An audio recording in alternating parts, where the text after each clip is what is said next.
All right, if you've ever considered breast implants but weren't too sure about the commitment to a new size, there may be an option out there for you. Now, I know it's a strange thing to consider, but it's also an option that a lot of women might not know about. Miriam Zamorino has that story for us. 41-year-old Julie Brown is grinning from ear to ear. Not just because she's a successful legal analyst, a real estate guru, and a proud mom of two. She's happy to be alive. Been through a lot. She may only be in her early 40s, but Julie is a two-time breast cancer survivor.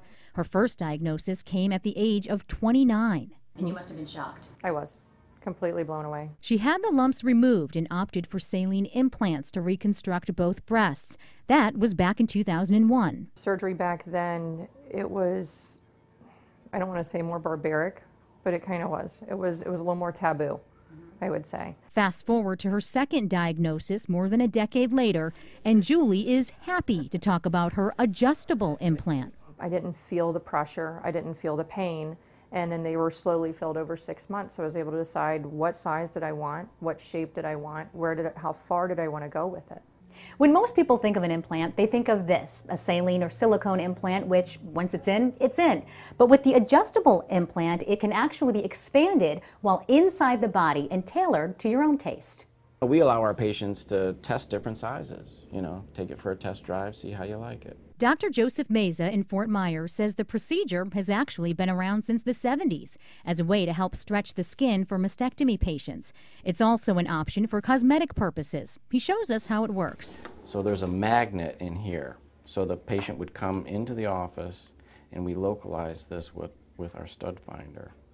So then I place an X on her skin and then I put a needle through the skin and I can fill it up, take it down. The port on what I call the cosmetic one, it can be separate. Gotcha. So you would then just fill up that part of it.